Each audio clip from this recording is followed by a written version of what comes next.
Bon, allez, j'attaque parce que là, j'ai des flops. Là, j'ai des flops. Donc, comme d'habitude, je commence par les moins bien pour finir par le meilleur. Et honnêtement, ça a été un peu les 2 semaines de la loose là. Y a qu'un coup de cœur. Il y a qu'un coup de cœur. Et enfin, un coup de cœur, c'est pas un slip machin monumental, mais c'est un.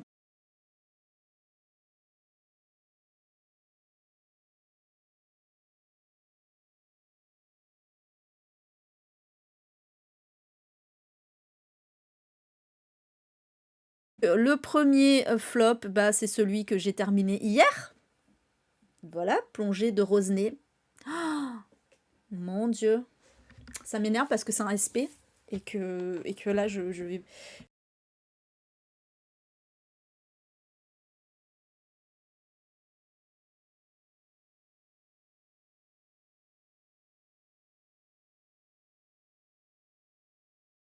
Alors là, dans le genre thriller domestique, il y a absolument tout ce que je déteste. Euh... Joey dans Friends avec les synonymes. Ah si, ça me parle. Ça me parle. Ouais. Non, franchement, il est pas bon. Séverine, c'est clair que t'aimerais pas. Alors, de quoi ça parle? Non, alors il y a zéro requin, il y a même zéro plongée. Si, il y a juste une scène où il plonge. Non, mais ça s'appelle plonger, les gens. Ça s'appelle plonger, ils sont jamais dans l'eau. Ils ne sont jamais dans l'eau. Il y a une scène qui dure 2 pages.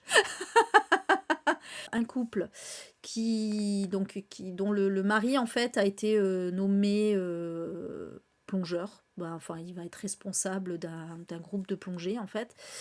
Et donc on va les suivre. Du coup, la femme le suit, bah, ça lui fait un peu des vacances, etc. Et donc ils vont se rendre en Afrique. Alors on nous dit, je suis même pas sûre qu'on nous dise dans quel pays d'ailleurs. Je crois que c'est au Nigeria, il me semble. Euh, Et sur place, ils vont rencontrer un autre couple. Bon, je vous passe un peu certains détails, machin, on s'en fout. Ils vont rencontrer un autre couple. Et on va suivre en fait 2 points de vue. Le point de vue de la femme du premier couple et le point de vue de l'homme du deuxième couple. Et en fait, l'homme du couple qu'ils vont rencontrer, il est complètement obsédé par la nana. On va leur donner des noms peut-être. Donc c'est Stevie, la nana, et le gars c'est Léo. Donc Léo est totalement obsédé par Stevie. Oui, c'est une nana, Stevie. C'est comme ça. Au début c'était perturbant un peu, mais il est complètement obsédé par elle. Et franchement, du coup, pendant toute la moitié du premier livre, ça va être ça. Et ça va être un copier-coller de Parfaite de Caroline Kneppes, là, je sais plus comment on prononce son nom, qui a fait la série You. Si vous avez vu la série You avec Penn Badgley, franchement, c'est copier-coller, mais en moins bien. Et franchement, ça m'a saoulée parce que j'ai dit, ah bon, ok, d'accord, ok, bon, c'est bon, on a compris qu'il était obsédé par elle, qu'il la suit partout, qu'il stalke ses réseaux sociaux, que machin, bon, voilà, mais ça raconte rien d'autre. Pendant toute la moitié du livre, t'es là, putain, ça saoule. Voilà, donc du coup, ensuite, la nana, elle a des traumas, qu'est-ce que je vous disais tout à l'heure. Forcément, l'héroïne Stevie, elle a des traumas, parce que sa meilleure amie est morte quelques années plus tôt dans un accident de voiture où elle était, voilà, et bon, voilà, elle garde ça, machin. Et lui, Léo, il a lu son journal intime, je sais même plus par quel truchement d'ailleurs, mais bon, il est persuadé que elle est comme lui, qu'ils sont des âmes sœurs, qu'il peut la comprendre, etc. Bon, bref, voilà, et ça dure. Et c'est long, et t'es là, ok, est-ce qu'on peut passer à autre chose à un moment? Est-ce qu'à un moment ils vont plonger? Est-ce qu'il va se passer un truc? Je sais pas. Mais d'une nullité, les révélations de la fin, c'était nul! C'était pas crédible, il y a aucune crédibilité là-dedans, ça sort de nulle part, ça nous est servi comme un cheveu sur la soupe. Et c'est con parce qu'il y avait quand même un truc intéressant. Il y avait une petite romance lesbienne dedans qui était intéressant. Il y avait, je sais pas, il y avait des choses qui auraient pu être un peu travaillées, mais non, même pas. On s'en fout. Facilité scénaristique de ouf. Ah bah ouais, Sèvres, oui, bah oui. Du coup, j'imagine trop le truc. Fait chier parce que le chalet, je l'ai en. Je l'ai en SP et aussi et franchement, là, après m'être tapé 4 flops là en thriller domestique, là, j'en ai un peu ma claque et j'ai encore celui-là et je sens. Le chalet est pire. Ah oui, tu l'as lu aussi, Viviane, le chalet? Putain. Ouais, voilà, on est d'accord, hein. Moi aussi, franchement, je m'étais dit, je vais tenir jusqu'à la fin pour voir si ça. De toute façon, j'avais pas le choix parce que c'est un SP. Mais du coup. Bah, Odeya, si, il y a des trucs bien des fois chez Hugo. Franchement, il y a des trucs bien. Des fois, il y a des trucs bien. Mais là, non. Là, non, c'était pas bon. C'était pas bon, vraiment. C'était très mauvais. Voilà. Ouais, d'accord. Bon, je vais chialer avec le chalet aussi, je pense. Mon Dieu, mais pourquoi vous faites ça? Pourquoi? Mais pourquoi? C'est nul! Putain, c'était nul! Non, non, franchement, c'était nul. Alors, je vais pas mettre sur ma chronique Instagram, c'était nul. Mais je vais mettre 1 sur 5 déjà et je vais dire que j'ai rien aimé dedans. Je n'ai vraiment rien aimé dedans. Les l'once d'espoir que j'avais pu avoir pour 2-3 trucs, ça a été étouffé dans l'œuf, quoi. Donc voilà. En plus, bon, la morale est moyenne. Ah oui, il y a ça! Oh putain! Tant pis, j'ai envie de vous spoiler un truc. Tant pis, de toute façon, le lisez pas, c'est pas bon. J'ai envie de vous spoiler un truc parce que franchement, ça m'a énervé. Je le dirai pas sur ma chronique Insta, évidemment, parce que je ne vais pas spoiler en taguant l'éditeur, mais putain, donc le mec, vous vous rappelez, le mec, en fait, qui la stalk et tout, machin, mais genre horrible, horrible, c'est vraiment copier-coller de You. Ben en fait, c'est un gentil. Bah oui, évidemment, c'est un gentil. Donc tout à quoi, parce il était accusé d'un truc et tout ça, et voilà. Mais sinon, le harcèlement et tout ça, parce que ça a bien eu lieu quand même. Mais c'est pas grave. Oh, ça va, ça passe, ça passe. Putain, j'étais énervée, j'étais là, non. Tant pis, je vous spoil ça, mais parce que bon, je ne spoil pas le reste, mais je suis là, mais attendez, on est d'accord que pendant la moitié du livre, il a été horrible. Et genre, c'est pas grave. Genre, l'autrice, oh ben non, mais en fait, il est bien, c'est un homme bien. Ah bah oui, t'as raison, ouais. Putain, vachement, aller stalker la meuf sur les réseaux sociaux et tout, machin, aller lire son journal intime, la suivre partout, parce que surtout ça, à la base, quand même, s'il la suit partout, non, c'est pas du tout malsain. Tout va bien, c'est pas grave. Voilà, donc non seulement c'est pas bon ce livre, mais en plus il m'a énervé. Donc là, c'est la note. Voilà, quand c'est pas bon, je mets 1. Voilà. Ah, c'était n'importe quoi. Oui, en plus. Non, mais oui, Viviane, en plus, c'est hyper mal expliqué. C'est hyper mal expliqué. On te sort des révélations, mais comme ça. Ah, mais en fait, c'était ça, ça, ça. Mais ça sort d'où? C'est expliqué comment? D'où ça? Quel est le fuck? Je suis désolée, mais franchement, je comprends pas. Ça sort de nulle part. Donc voilà. Bref. Ouais, belle couve. Franchement, j'étais hypée par celui-là. Et du coup, bah voilà. Grosse déception. Coucou, Karine. Grosse déception, ne lisez pas ce livre, franchement, ne le lisez pas. Ouais, c'est rare que je dise ça, hein, parce que des fois c'est juste mes goûts, mais là, franchement, il n'y a rien d'intéressant dedans, je suis désolée, mais là, il plonge pas. Il y a une scène, voilà, il y a une scène où il plonge. Je sais pas pourquoi ça s'appelle plonger, bordel. Il plonge pas. Bref, bon allez, on va passer à la suite. Qui est pas beaucoup mieux, honnêtement, parce que ça aussi c'était tout pourri. L'échange de Rebecca Fleet.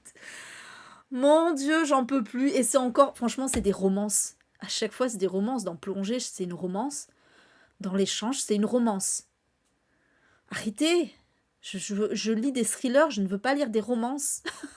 Je suis désolée, mais ça, il y a aucun, dans L'échange, il y a aucun fucking enjeu. Aucun moment ça fait peur. Enfin, ça fait peur dans le sens où on craint pour la vie de l'héroïne, quoi. Non, pas du tout.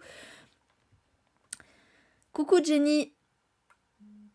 Ah oui, non, mais Adeline, clairement, là, il y a zéro scène de bien, en fait. Hein. Mais oui, à la limite, s'il devait y avoir une scène de bien, c'est peut-être, oui, celle où il plonge, justement, mais bon. Mais pareil, Hazel, mais je déteste la plongée, c'est ça le pire, je déteste la plongée, mais justement, je m'attendais à être en angoisse, parce que moi, ça me fait peur, la plongée. Et du coup, Komodo, là, pour le coup, j'ai bien été en angoisse, et j'étais à fond, il y avait quand même de la beauté avec les poissons et tout ça. Ah ouais, non, Adeline, franchement, moi, ça m'a saoulée, quoi. Ouais, moi j'ai pas aimé l'échange. Oui, alors un peu. Celui-là, il m'a pas énervé, au moins. Voilà. Pourquoi j'ai mis plongée en dernier? Parce qu'en prime de trouver ça nul, il m'a énervé. Celui-là, il m'a pas énervé, j'ai juste trouvé ça nul. Il y a un peu de progrès. Il y a un peu de progrès, on va dire. Non, non, en fait, bon, déjà, on va suivre. On va suivre deux temporalités. Dans une temporalité, donc la plus ancienne, on va suivre une femme, on va suivre un couple en fait, mais bon, l'héroïne étant la femme, évidemment, comme dans tous les thrillers domestiques. Hein. Son mari, en fait, est accro aux antidépresseurs. Et le problème, c'est que, ben voilà, il sort pas de là et sa femme, elle en a marre. Ça se passe plus bien dans leur couple, etc. Et donc, elle va aller tout simplement voir ailleurs. Voilà, elle tombe amoureuse d'un de ses collègues de travail. Voilà, donc ça va raconter, comme je vous dis que c'est une romance. Voilà, donc pendant toute cette temporalité, ça va raconter l'histoire d'amour là entre elle et son collègue de boulot. Super, donc déjà ça c'était chiant au possible, excusez-moi, mais c'était chiant. Parce que, ah oui, bah en fait c'est bien quand tu aimes les romances du coup, parce que voilà, c'est complètement un schéma de romance. Et puis l'autre temporalité, donc au présent, c'est le couple finalement de départ, donc mari et femme, va mieux. Elle est plus, la femme est plus avec donc son collègue de boulot. Et ils veulent, donc lui, il a arrêté les cachetons, et ils veulent recoller les morceaux. Et donc pour ça, ils vont partir en vacances. Ils ont un enfant, j'ai oublié de le dire. Bon, l'enfant, il sert qu'à amener un peu d'enjeu, entre guillemets, dans l'histoire, mais bon, c'est limite.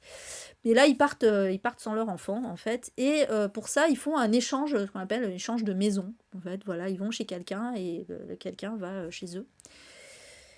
Et en fait, sauf que elle va découvrir que la maison, elle est un peu spéciale. Elle semble avoir été achetée uniquement pour une raison. Et là, donc, elle va faire le rapprochement éventuellement avec son ex, le collègue de boulot. Bref, voilà. Mais en fait, évidemment, ça va pas être ça. Il va y avoir une révélation. Bref, voilà, peu importe. C'est pourri. Non, en fait, ce qui se passe, c'est que voilà, pour moi, il n'y a aucun enjeu dans ce thriller. À quel moment il y a un truc qui pèse sur... Enfin, il y a zéro enjeu. Il ne se passe rien dans ce livre, à part son histoire avec le mec, et après qu'on découvre que bon, elle a fait un truc pas cool dans le passé, et que voilà. Et que du coup, il y a quelqu'un qui lui en veut. Bon, mais qui lui en veut, mais qui va faire quoi? En fait, elle est chez elle, d'accord, la personne est chez elle, et après... Putain, il n'y a pas son fils. Son fils, il est pas à la maison, il est chez la grand-mère. Waouh, ça fait très peur. Voilà. Pendant tout le long du livre, j'étais là. Et mais encore? Qu'est-ce que tu veux nous dire, Rebecca? Quel est le message? Je sais pas. Voilà, qu'est-ce qui se passe? Voilà, puis à la fin, t'es là, bon, ok, super. La révélation, bon, c'est du vu, revu, vu 40 milliards de fois. Dans 40 milliards de fictions, livres comme films, il y a cette histoire-là. Oh putain, que c'est prémâché. On est typiquement un peu dans les schémas de la romance, quoi.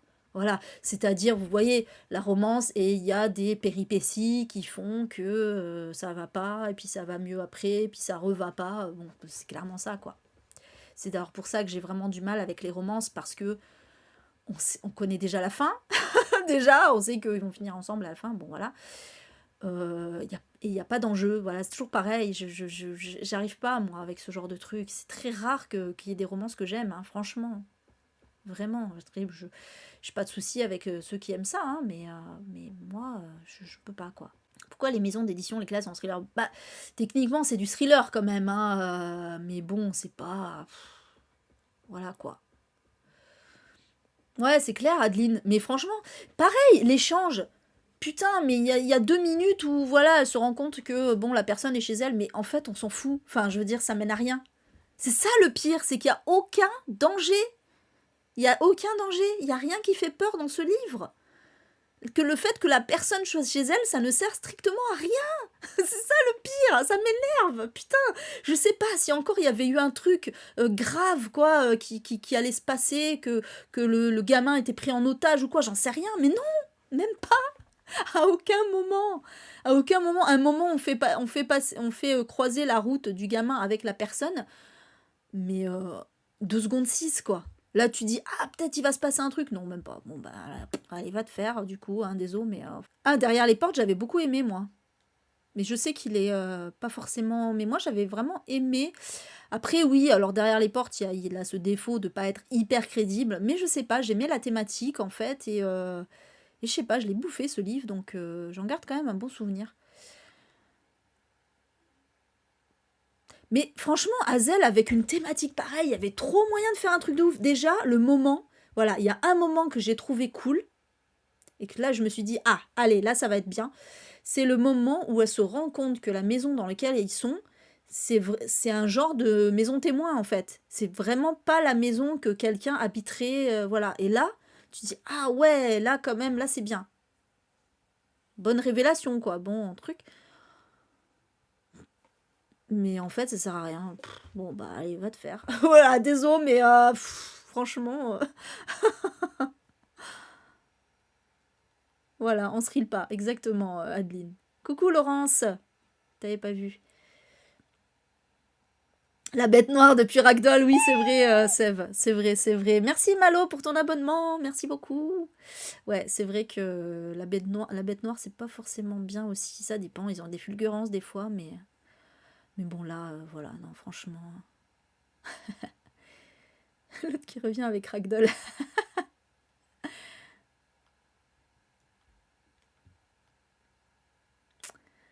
Le, le Ragdoll est un roman dont la première moitié déchire, mais la deuxième moitié a été, a été écrit avec les pieds. Ouais, c'est ça, exactement. Bon, mais là, non, c'est pas le cas en l'occurrence. Là, il n'y a rien. Tout a été écrit avec les pieds. Oh, purée. Mais il y en a des livres comme ça, ouais. Tout est secret, ça me fait mal de le mettre là parce que je sais que c'est un des préférés de Cédrina et qu'elle me l'avait conseillé. Après, voilà, elle m'avait conseillé comme toi que j'avais beaucoup aimé. Comme toi, j'avais beaucoup aimé. Mais celui-là, non, ça l'a pas fait. Alors, je serais moins négative que pour les deux autres. Voilà, c'était pas non plus mauvais, j'ai bien aimé. Je me le suis fait en audio, celui-là, j'ai bien aimé, c'était sympa. Mais, mais bof, voilà. C'était sympa, mais bof. C'est-à-dire que, voilà, il n'y a rien de transcendant. Alors, tout est secret. J'aimais bien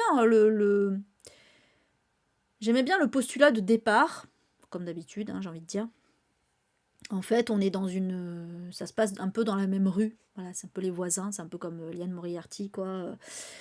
Et en fait, tout tourne autour d'un des habitants de cette rue qui est un professeur.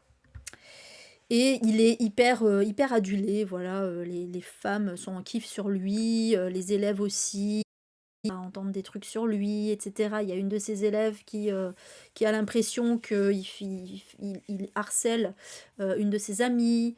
Il y a la mère de l'élève en question qui, elle, a un peu un trouble mental. En fait, elle est complètement complotiste et tout, mais vraiment enfin, de façon très exagérée. Elle est persuadée enfin, qu'il fait partie d'un espèce d'ordre mondial, machin, là, vous voyez, genre les reptiliens, tout ça. Voilà, enfin, il y a plein de trucs.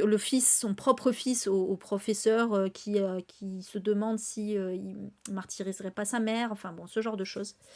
Et voilà, et donc tout nous porte à croire que ce mec, il est pas net. Bon, évidemment, moi je me suis dit que c'était pas ça, sinon c'est pas, enfin, sinon c'est pas drôle. Par contre, l'explication,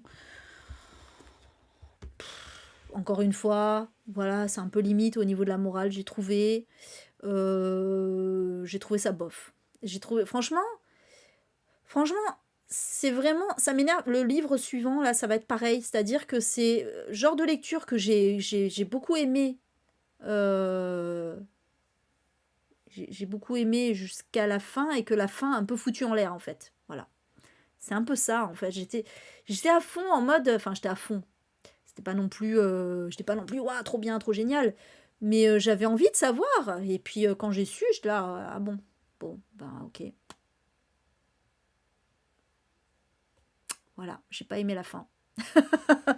J'ai pas aimé du tout la fin de Tout est secret. Je trouve que c'est pas très bien comme explication. Le message est moyen.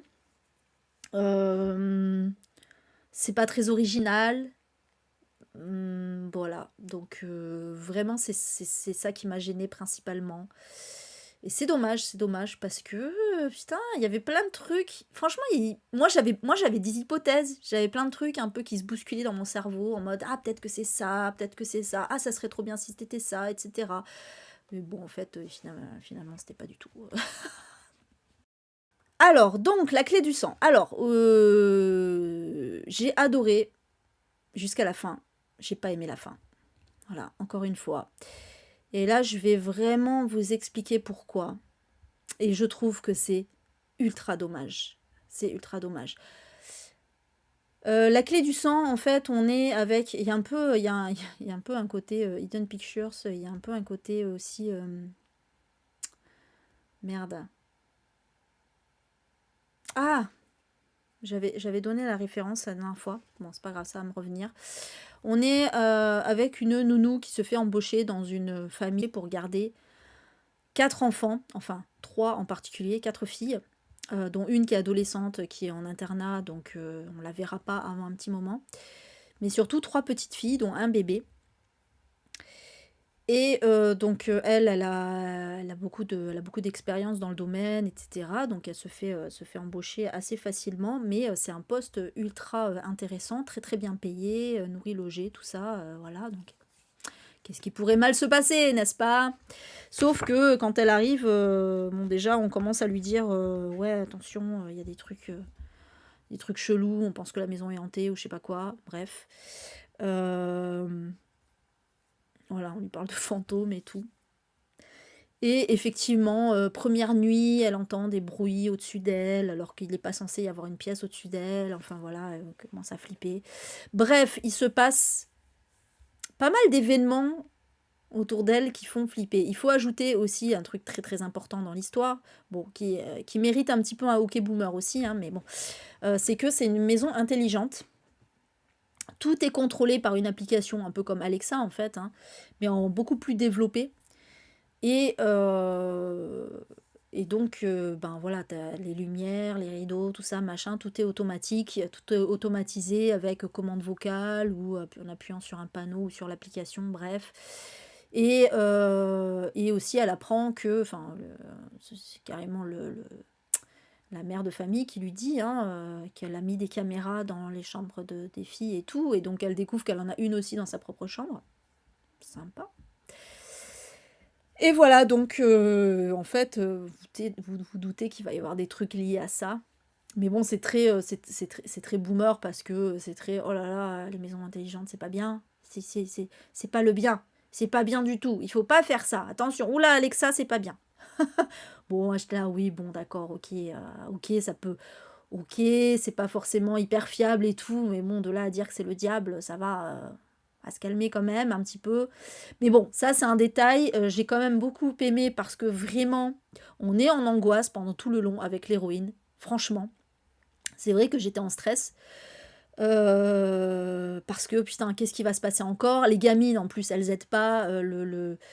La deuxième, donc qui est l'aînée des 3 petites, elle est un peu. Elle a un petit problème, on sent qu'elle a un trouble, qu'elle est ultra perturbée et elle en devient très méchante, quoi. Donc voilà, il y a plein de trucs comme ça qui sont très compliqués et vraiment on est en empathie avec l'héroïne. Donc moi j'étais à fond, vraiment j'étais à fond. J'étais là, putain, ça va peut-être être un petit coup de cœur, quoi, ce livre. Sauf que la fin est arrivée et avec sa fin, l'avalanche de twist. Donc, pour revenir sur l'avalanche de twist, franchement, j'ai pas compris. Les 2 plus gros twists du truc ne servent strictement à rien dans l'histoire. Mais vraiment, vraiment, vraiment, vraiment. Ces 2 grosses révélations qu'elle annonce comme ça, en mode waouh, truc de ouf. Moi, j'étais pas en mode waouh, truc de ouf, j'étais en mode D'accord, mais ça change quoi? Ça change rien dans l'histoire. Ouais, ouais, mais ça, c'est en prévision, mais pas pour tout de suite, Anya. Tout ce qui lui arrive à l'héroïne, tout ce pourquoi on est en angoisse et tout ça, ça aurait quand même eu lieu dans tous les cas. Parce qu'il va y avoir la dernière révélation qui, là, explique tout. Et là, effectivement, j'ai trouvé que c'était très bien. Mais il y a deux. Voilà, donc en fait, il y a trois grosses révélations. Déjà, je comprends pas. Une seule, ça suffit. Ça sert à quoi de...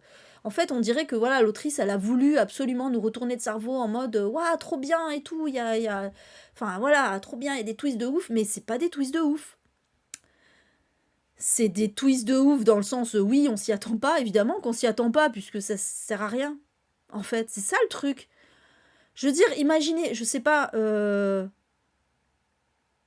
vais essayer de trouver un exemple sans vous spoiler. Mais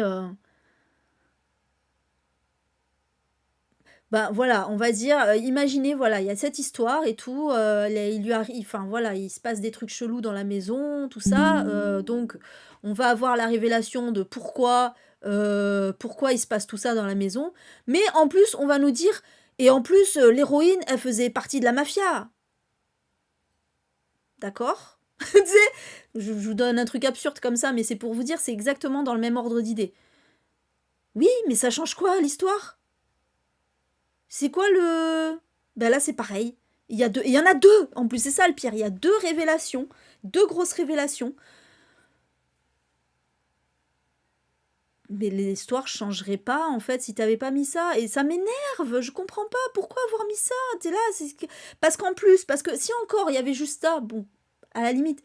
Mais le problème, c'est que ça enlève toute la crédibilité d'une bonne partie de l'histoire. C'est-à-dire que il y a plein de trucs liés à ces révélations qui font que, bah en fait, s'il n'y avait pas eu de ces révélations, ça serait beaucoup plus crédible.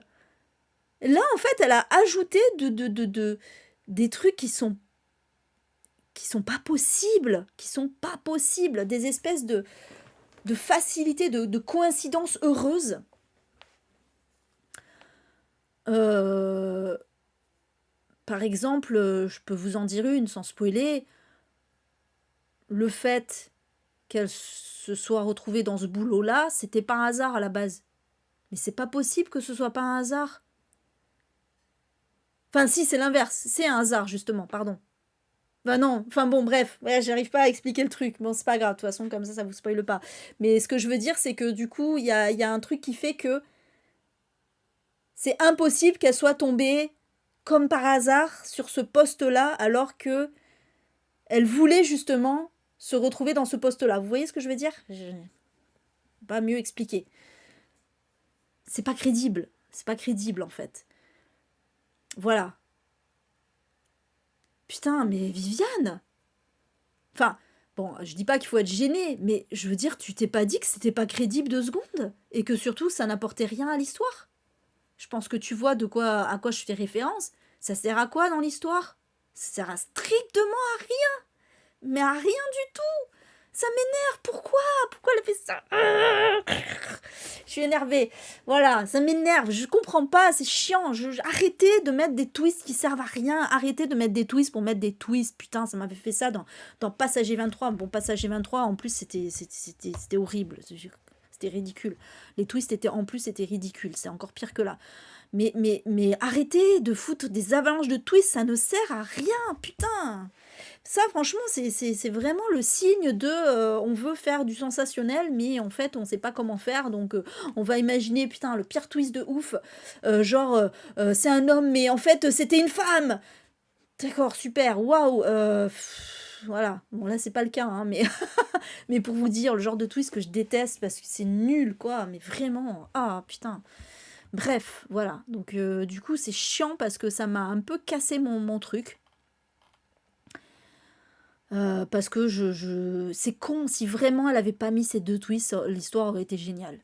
Ça aurait suffi, ça aurait été crédible et ça aurait été génial. Mais elle a mis ça. Je comprends pas. Ah oui, ok. Ben justement, Viviane, si tu t'en rappelles plus, c'est dire si c'était inutile dans l'histoire. Je suis persuadée que si t'as oublié, c'est parce que ça ne servait à rien dans l'histoire, mais vraiment, vraiment. Et c'est clair que c'est pas du tout ce qu'on peut retenir de l'histoire, quoi.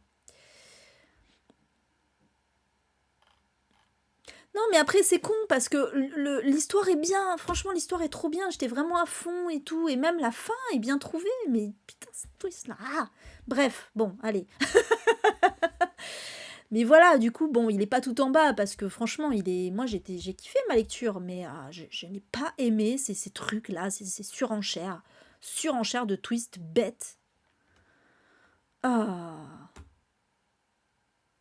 Karine. Ouais. Bref, non mais moi je suis chiante hein, pour les twists, mais vraiment, ouais, suivant. Mais vraiment ça m'énerve. Je supporte pas qu'on fasse du sensationnalisme bête. Voilà. Ah mais lisez-le, là pour le coup, autant plonger, ne le lisez pas, ça sert à rien, autant celui-là, lisez-le, il est bien. Hein.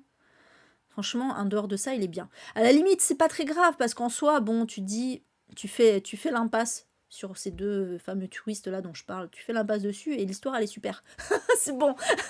On coupe, on peut enlever des passages, les scènes coupées.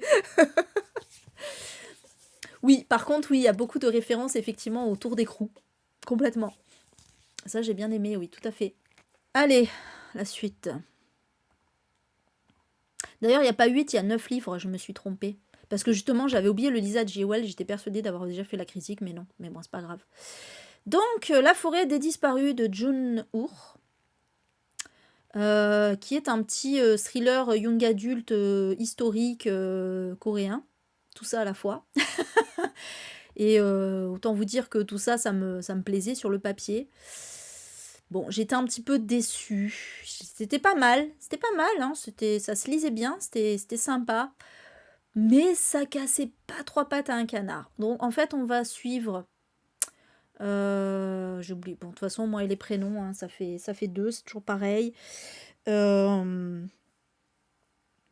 Ah, ça m'énerve de pas m'en rappeler. Bon, c'est pas grave. On va suivre une jeune fille dont le père était dans la police, en fait. Était inspecteur de police, je crois. Ça se passe j'ai oublié de préciser, ça se passe au 15e siècle, hein, en Corée du Sud. Enfin, en Corée tout court, d'ailleurs, parce qu'à l'époque, c'était réuni. Ça se passe au 15e siècle. Et bon, voilà. À la limite, si, bah oui, je suis con, si, c'est hyper important en fait l'époque, puisque il y a un message derrière que j'ai bien aimé d'ailleurs. Bref, on va suivre cette jeune fille dont le père est inspecteur et il a disparu 1 an auparavant, suite à une enquête qu'il menait sur l'île de Jeju, qui est une île assez connue, une île touristique assez connue en Corée en fait, où il enquêtait sur la disparition de 13 jeunes filles, rien que ça. Et donc, sa fille décide de partir là-bas pour le chercher. Parce qu'il a jamais été retrouvé. Ils n'ont plus leur mère. Donc, l'aînée, celle qui part à la recherche de son père, elle vit chez sa tante. Et la cadette, elle est partie vivre chez une chamane de l'île de Jeju. Voilà, donc c'est un peu sa mère adoptive finalement. Et donc, la sœur aînée retrouve la petite sœur et elle va lui demander de l'aider dans ses recherches. Et au départ, elle n'est pas de ouf, la petite sœur, parce que voilà, elle veut tirer un trait sur tout ça. Et puis bon, finalement, elle va l'aider. C'était intéressant. En fait, là, c'est l'inverse, finalement, c'est la fin que j'ai aimée par rapport au reste de l'histoire. C'est l'inverse des autres. C'est vraiment, j'ai adoré la fin. J'ai adoré l'explication à la disparition des jeunes filles. Je trouvais ça génial parce que ça fait référence en fait à un pan de l'histoire de la Corée et pour le coup c'est excellent. Donc ça voilà, ça c'était très bien. Le problème c'est que pour arriver là, c'était un peu mou du genou quoi. C'était vraiment mou du genou. C'était lent, il se passe pas grand chose. Puis pour le coup c'est très young adulte. Hein. C'est très young adulte, c'est très gentillé, voilà. Ouais, non, mais oui, franchement, ça vaut quand même le coup de le lire juste pour l'explication et tout. Là, franchement, c'était très intéressant. Mais après, bon, voilà, ça casse pas à trois pattes à un canard. Je me suis un peu ennuyée. Vraiment, je me suis ennuyée. Il y a des fois où je lisais un peu en diagonale parce que, ok, d'accord, voilà. Ce qui est intéressant, c'est quand même le personnage de l'héroïne voilà, qui fait pas mal d'hypothèses par rapport aux indices qu'elle trouve. On est vraiment dans une vraie enquête, hein. Pour le coup, c'est assez bien foutu. Donc, on va soupçonner certaines personnes à tour de rôle. Évidemment, l'autrice va nous amener à soupçonner certains et pas d'autres. Et voilà. Bon, moi, personnellement, j'avais deviné hein, qui était le ou la méchante. Voilà. Parce que l'habitude de lire ce genre de livre en même temps, bon voilà. Mais voilà, donc du coup, c'est vrai qu'au niveau, franchement, faut vraiment pas le lire pour l'enquête, enfin pour le... Si, l'enquête est sympa, mais faut vraiment pas le lire pour le côté thriller, quoi. C'est pas fou, c'est même plus un polar qu'un thriller au final. Même si il y a un peu du danger quand même hein, qui pèse sur elle, mais voilà. Ah bah Anya, oui, du coup, tu peux le lire. La mémoire sur les livres est assez étonnante, on se souvient de certains beaucoup plus que d'autres. Ah mais complètement, Viviane. D'ailleurs, c'est là que moi je me rends compte, en fait, je me rends souvent compte que mes avis à chaud ne sont pas les mêmes que les avis à froid, et je pense que tout le monde sera d'accord avec moi là-dessus. C'est que des fois je sors d'un livre que j'ai kiffé ma lecture, et puis une semaine après j'ai oublié, puis je me dis, bon en fait quand j'y réfléchis, c'était pas si ouf que ça.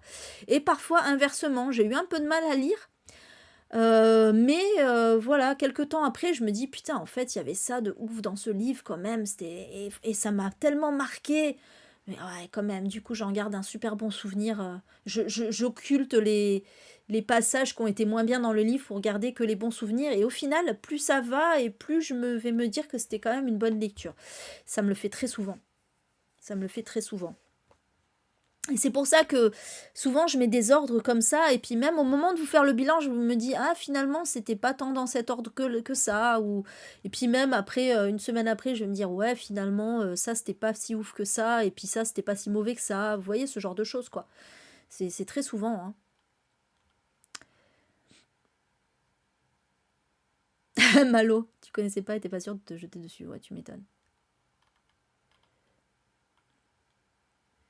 Donc ouais, on fera des LC Corée. Bah lisons l'Asie déjà, mais bon c'est vrai qu'on peut en faire avant hein.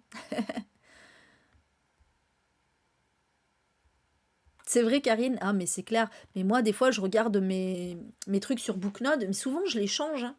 Vous savez, la liste de diamants, d'or, d'argent, tout ça. Des fois, je me dis, putain, j'ai mis dans ma liste d'or. En fait, c'était pas si fou que ça. Allez, je le descends. Puis des fois, je me dis, attends, mais il est où celui que j'ai adoré là? Mais il est que en liste d'argent. Attendez, mais je vais le remonter en fait. Ben, voilà, c'est.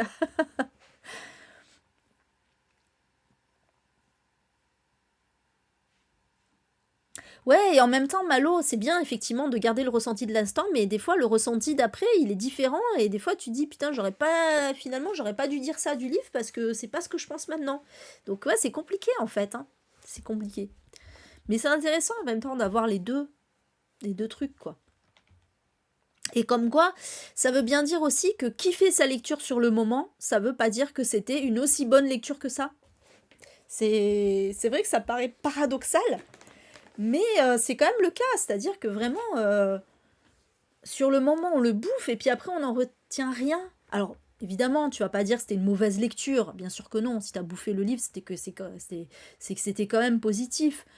Mais ça va pas être un coup de cœur parce que tu vas te dire, bon, ah, c'était pas hyper original, par exemple, ou voilà, ou au final, j'ai pas, voilà, j'en retiens pas un truc particulier. Enfin bon.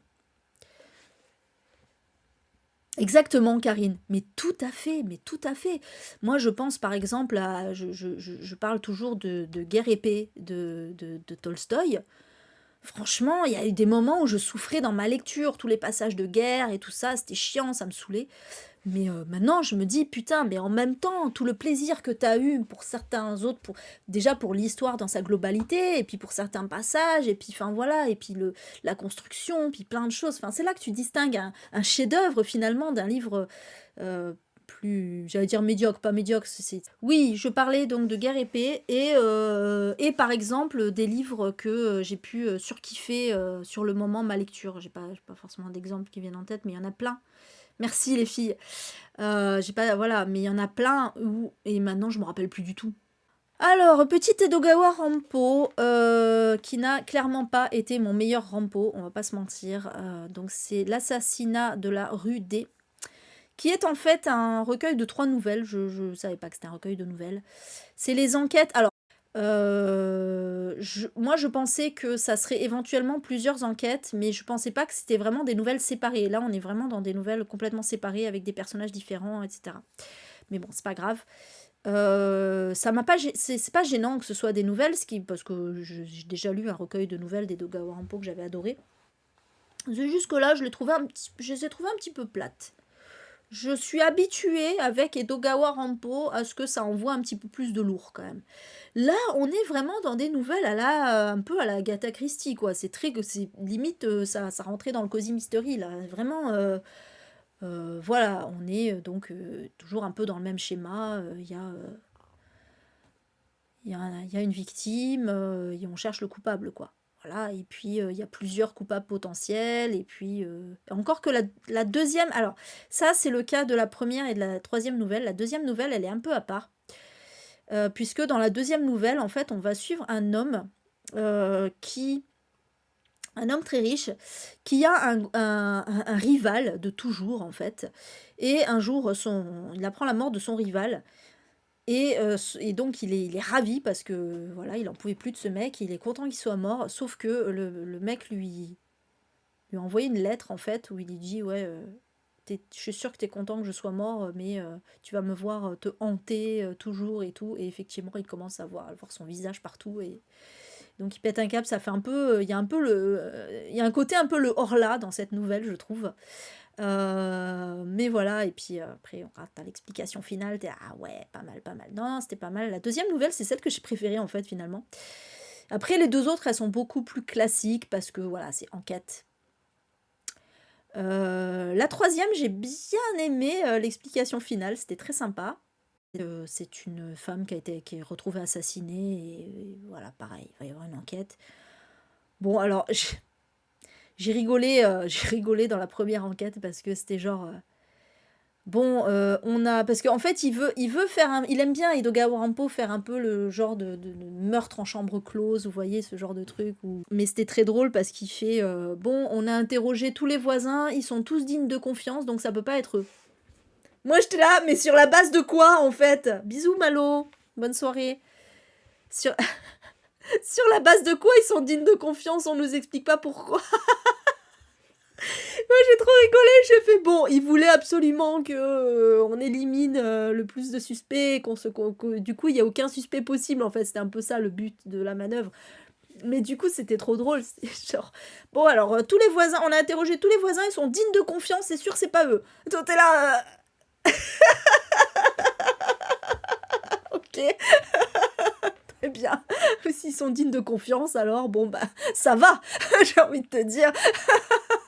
ils ont l'air sympas. Ouais, ils ont l'air sympas, c'est bon, ça peut pas être eux. Non, là, franchement, j'avoue, j'ai rigolé. Mais bon. Du coup, ben, voilà, on reste un peu dans le même style avec la mystérieuse affaire de Styles, et pas Style, du coup, d'Agatha Christie. Voilà, bon, j'ai eu le temps d'écouter un petit audio, là. J'avais pas prévu de lire du Agatha Christie, mais comme il y avait celui-là, je me suis dit, allez, tiens, t'as le temps de l'écouter, c'est vite fait, c'est très court. Bref, c'était un bon Agatha Christie, c'était sympa, c'était une femme qui était assassinée, et en fait, bon, pour tout le monde, le premier suspect, c'est forcément son mari, parce que il est plus jeune qu'elle, il l'a épousée, je crois elle l'a épousée en seconde noces, il me semble, donc tout le monde est persuadé qu'il en veut à l'héritage, etc., voilà, et donc il va y avoir une enquête de Hercule Poirot, puisqu'on retrouve donc Hercule Poirot dans cette enquête. Et c'est vrai que la fin est assez originale pour le coup. C'était une excellente idée d'avoir fait ça. C'était vraiment une excellente idée d'avoir fait ça. Je comprends, hein, c'est vrai que les plus marquants d'Agatha Christie, c'est vraiment quand elle nous fait les fins les plus inattendues. Voilà. Mais ouais, c'était très sympa. Franchement, c'était vraiment agréable à lire. C'était court, hein, c'est trop court en fait, mais c'était vraiment agréable. Donc voilà, un bon petit cru de Agatha Christie, pas un coup de cœur, mais très sympa. Le mystère Sammy Went de Christian White, qui a été une très bonne lecture. Pas un coup de cœur, mais une très bonne lecture. Voilà, on va suivre donc une jeune femme. Oh, ça m'a fait peur. Il y a des fantômes dans mon... Il y a un truc qui est tombé, je sais pas pourquoi, je sais même pas ce qui est tombé. Ok. Une jeune femme donc qui vit en Australie avec donc elle a perdu sa mère il y a peu de temps en fait, qui est morte d'un cancer. Elle a une sœur qui est sa demi-sœur, voilà. Et un jour il y a un homme qui la contacte pour lui dire je viens vous voir parce que je dois vous parler d'une affaire qui a eu lieu il y a 30 ans, environ, hein, 28, il y a 28 ans, sur une petite fille qui a été enlevée, enfin, qui a disparu plutôt, voilà, et je pense que vous êtes cette petite fille. Voilà, c'était aux États-Unis. Petite fille qui a disparu, on l'a jamais retrouvée, et voilà, il lui dit clairement, je pense que vous êtes cette petite fille. Donc évidemment, elle tombe de haut parce que ben, ça voudrait dire que sa mère n'est pas sa vraie mère, que sa mère l'a enlevée en fait, hein, voilà, donc qu'elle n'est pas la personne si parfaite qu'elle pensait être, etc. Et donc on va suivre en parallèle, donc double temporalité, on va évidemment retrouver l'histoire, donc je crois que ça se passe en 1990, le moment où la gamine disparaît, gamine de 2 ans, et donc on va suivre sa famille, etc. Voilà, donc jusqu'à arriver à voilà, comment ça s'est passé, etc. C'était cool, c'était sympa. Ouais, il paraît que le second est encore mieux. Moi, j'ai assez hâte de le lire. Ouais, L'épouse et la veuve. J'ai très très hâte de le lire. Il paraît qu'il est très bien. Voilà, non, franchement, c'était voilà, pas un coup de cœur parce que c'était pas un truc de ouf non plus. Mais c'était un bon. Là, pour le coup, ouais, on est un petit peu aussi dans le thriller domestique, hein, au final, mais on est loin des clichés habituels.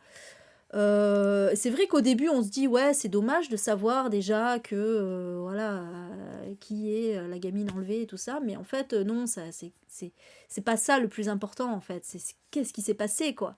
C'est ça qui est intéressant. Et c'est vrai que c'est bien foutu. C'est vrai que c'est bien foutu. Il y a grosse thématique secte aussi dedans. Grosse thématique secte, même si techniquement c'est plus une religion qu'une secte, encore que, ouais, c'est quand même ça tient quand même pas mal de la secte. Euh, c'est quoi déjà? Le truc de la lumière là, putain, j'ai oublié le nom. C'est des pentecôtistes, mais un peu spéciaux. Donc ça c'est très intéressant. J'ai bien aimé cette thématique. Voilà, les personnages sont assez travaillés. Le thématique de l'homosexualité à l'époque aussi, c'est vraiment pas mal du tout. Ouais, franchement, non, c'était très bien. C'était très très bien. Voilà, j'ai pas grand chose à redire, si ce n'est que bon, voilà, j'étais pas là en mode waouh, trop génial et tout, surtout que bon, on arrive à deviner certaines choses quand même, hein. On arrive à deviner certaines choses, mais c'était bien trouvé et ça fait passer un bon moment. Voilà. C'est Christian White, l'auteur, Laurence. Ah, il est plus original, L'épouse et la veuve. Bon. Ah oui, Mort sur le Nil, j'avais pas vu Viviane. Ouais, il est bien, Mort sur le Nil aussi, j'avais beaucoup aimé. Mm. Voilà pour Sammy Went. Et enfin, le dernier. Je vais peut-être avoir un peu plus de choses à dire sur le dernier. C'est L'île des âmes de Pier Giorgio Pulici. Alors, j'ai cherché comment ça se prononçait parce que c'est en sarde, c'est un nom sarde en fait, de Sardaigne, hein. J'ai pas trouvé comment on prononçait le sarde en fait. Et du coup, ça m'a fait chier parce que ben, j'aurais aimé savoir comment prononcer certains noms, et notamment le nom de l'auteur. Alors du coup, je dis Pulici parce que Je le prononce comme le X basque, en fait, et parce que le son chi, c'est très fréquent en italien, donc voilà, par supposition, mais si ça se trouve, c'est pas du tout ça. Parce que le X, d'ailleurs, le X en italien, il se prononcerait plutôt comme un se, donc ça serait plutôt pulissi. Et mais sauf que le sarde, c'est une langue, c'est pas de l'italien, c'est une langue assez particulière qui emprunte pas seulement au latin, qui emprunte à d'autres langues. Et du coup, voilà. Bon, c'était un aparté, c'est juste pour dire que je ne sais pas comment prononcer le nom de l'auteur, mais c'est pas très grave. Ce qui est important, c'est son livre L'île des âmes, et franchement, j'ai adoré. Vraiment, quelle belle proposition de la part de cet auteur. Je comprends pourquoi Gallmeister l'a édité, alors que c'est pas américain, c'est italien. Déjà, j'ai adoré être en Sardaigne. Putain, ça m'a trop donné envie d'aller là-bas. Et surtout, j'ai adoré les héroïnes. Mais purée, d'habitude, je n'aime pas quand la vie perso des héros de saga policière prend le pas sur les enquêtes, ça me saoule. Mais là, j'étais plus intéressée par la vie des héroïnes que par l'enquête en elle-même. Parce que j'ai adoré ces deux femmes-là, c'est Mara et Eva. En plus, il y en a une qui a mon prénom. Mara, elle est sarde. Eva, elle vient de Milan, si je ne me trompe pas. Les deux ont été parachutés aux affaires classées, pour des raisons qu'on va découvrir dans le livre. Donc c'est un peu une sorte de placard, hein, on va pas se mentir. Elles ont à s'occuper d'une affaire de meurtre rituel, en fait. Voilà, des jeunes femmes, mais qui ont été tuées genre 20-30 ans avant, qui ont été tuées visiblement avec un rituel autour. Mais voilà, on n'a jamais trouvé ce qui s'était passé. Et en fait, Mara vient remplacer un inspecteur qui part à la retraite, enfin surtout qui est en fin de vie, parce qu'il a un cancer généralisé et que du coup voilà, il sait qu'il n'en a plus beaucoup, il en a plus pour beaucoup de temps. Et cet homme va leur dire qu'il veut absolument qu'elle s'occupe de cette affaire-là en particulier, parce qu'il est persuadé que en fait il se trouve qu'il y a un autre meurtre qui a lieu, qui a priori est bien différent de voilà. Non, c'est pas un meurtre, c'est une disparition, pardon. Il est persuadé que c'est pas grave, c'est pas un spoil, hein. Il est persuadé que la disparition de cette femme est liée à cette affaire. Il en est persuadé. Il dit vous allez voir. Voilà, je suis persuadée qu'il y a un lien et effectivement, voilà, évidemment, on va retrouver la femme assassinée avec le même procédé que les deux autres. Et donc, voilà, d'où l'enquête, etc. Et c'était vachement bien parce que, donc, déjà, la personnalité des deux héroïnes, j'ai adoré. Il y en a une qui est très pète sec, très tirée, toujours tirée à quatre épingles, toujours très belle et tout ça, mais voilà, qui a quand même un caractère bien trempé, quoi.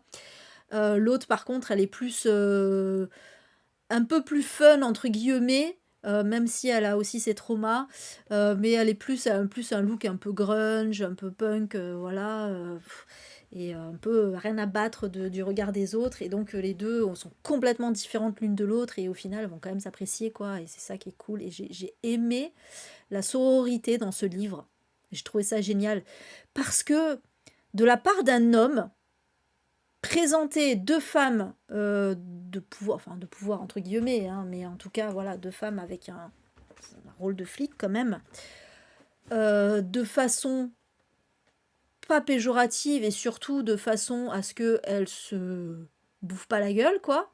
Enfin, se bouffent un peu la gueule, mais de façon gentillette, en fait. Voilà, c'est pour. Forcément, c'est pour le fun, justement. J'aime bien leur relation parce que c'est leur relation, je te chambre et tout, voilà. Mais du coup, ouais, c'était vraiment très très bien la relation qu'il a dépeinte entre ces deux femmes. Loin des clichés, au final, c'est ça qui est génial. Euh, et voilà, du coup, ça m'a fait plaisir qu'un homme sache écrire un peu les femmes comme ça. Et voilà, donc c'était vraiment génial. C'était vraiment génial. Ah, j'aurais aimé que Sèvres soit là pour cette critique, c'est dommage, du coup elle est partie, mais bon, c'est pas grave. J'ai oublié, en plus j'ai oublié d'enregistrer, je voulais... Je suis con. J'ai oublié d'enregistrer le bilan lecture. Je vais devoir faire un montage, et en plus un montage avec plein de vidéos. Ça va être trop bien. Bon, c'est pas très grave, je ferai quand même. Voilà. Donc voilà pour celui-ci. Ouais, ouais, je ferai un montage. Voilà, ça a été vraiment une très bonne lecture. Ah si, oui, j'ai oublié dans l'île des âmes, oui, voilà, je disais que vraiment la Sardaigne, c'est vraiment comme il l'a dépeint, ça donne trop envie d'aller là-bas. C'est impressionnant. Et pourtant, il se passe des trucs horribles, mais c'était tellement beau. Ouais, merci Viviane. Bon, enfin voilà, mais voilà, très excellente lecture pour cette île des âmes. Et oui, c'est dommage parce que c'est mon meilleur livre et au final, il n'y a plus personne pour écouter la critique. Et donc, heureusement que ce sera sur YouTube, du coup. Voilà. Et d'ailleurs, je vais dire au revoir à YouTube. Bon, je leur ai pas dit bonjour, je vous ai pas dit bonjour, hein, désolé. Désolée, ouais, c'est vrai, j'ai complètement zappé. En plus, je me disais tout à l'heure, il faut absolument que je pense à enregistrer et j'ai oublié. Bon, sur ce, bonne soirée. Ben non, pas bonne soirée, du coup, bonne ce que vous voulez, YouTube, tout dépend de l'heure à laquelle vous regardez cette vidéo. Mais on se retrouve, normalement, la prochaine vidéo devrait être une interview d'auteur. Ciao, ciao.